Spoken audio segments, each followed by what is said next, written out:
So that's extremely important to make sure that we understand why you defaulted pursuant to your loan terms.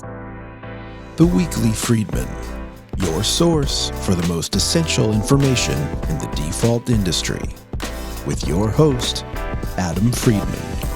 Today we're going to be talking about HECM loans. About a year or two ago, HECM loans became one of the more popular loan types and have really been exploding across the industry.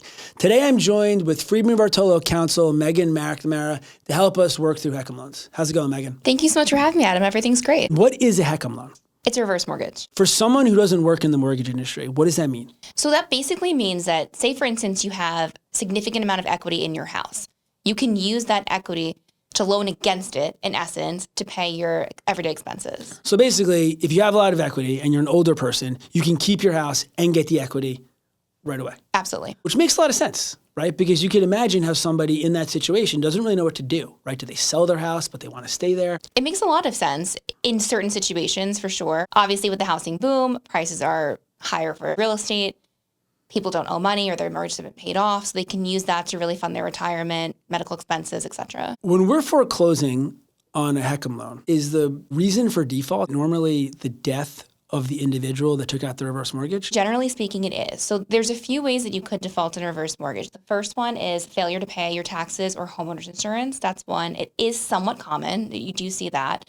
The other one is death of the last surviving borrower. So if it was a husband and wife that signed it, whichever spouse is the last to pass away, that would be the date of default. Those are the two most common. Or if someone were to move to a nursing home or vacate the premises. I think everyone in the industry knows that when a borrower that is going to be foreclosed upon is deceased, it adds a layer of complexity. I imagine with HECM loans, knowing that a large portion of them involve a deceased individual, that level of complexity really is across the entire loan class. Oh, absolutely. I mean, the first thing you need to do is confirm the purpose of the default. So you need to confirm whether it was the deceased party, whether it was vacating the premises, or whether it was failure to pay the taxes or insurance. That's number one most important, because that's going to depend upon how you actually send your default notice.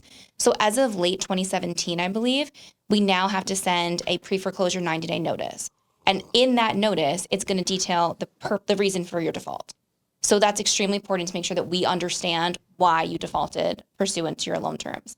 And at that point, if it is for the death of a borrower, as you mentioned, Adam, that's exactly right. It adds a complete layer of complication. We now need to, one, obtain the death certificate. That's the most important step. And then we need to figure out whether there were surrogates proceedings. And it can kind of branch off from there and adds a significant delay as well.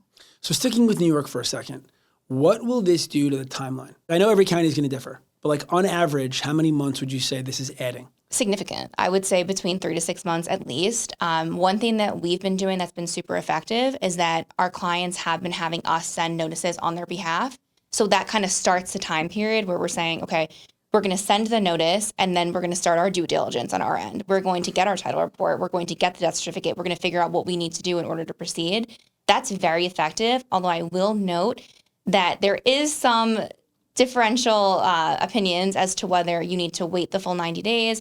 Our position is if the borrower is deceased, you do not. You can proceed.